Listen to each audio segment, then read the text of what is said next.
Vilat e ndërtuara apo të blera nga oligarkët shpesh me para të dyshimta janë dhënë në fokus të një operacioni kombëtar nga policia dhe Ministria e Brendshme. Shumë prej këtyre objekteve të ngritura në zonat elitare rreth Tiranës janë ndërtuar në kundërshtim me lejet ndërtimore ose përtej tyre, duke shkelur hapur ligjin dhe rregullat urbanistike. Të hënën një operacion i udhëhequr nga Ministria e Punëve të Brendshme është thirrur në farg dhe në zonat përreth ku janë konstatuar një sër shkeljesh serioze.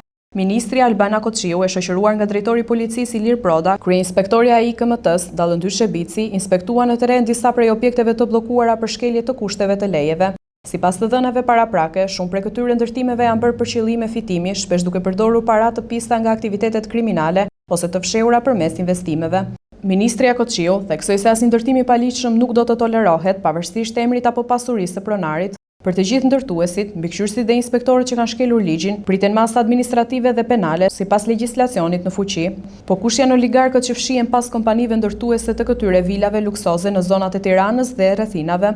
A janë verifikuar burime financiare të personave që blejnë këto vila shumë milionëshe? Sa prej këtyre investimeve kanë kaluar filtrat e kontrollit kundër pastrimit të parave? Si është e mundur që ndërtime pa leje ose përtej lejes janë ngritur në sy të institucioneve pa ndërhyrje në kohë?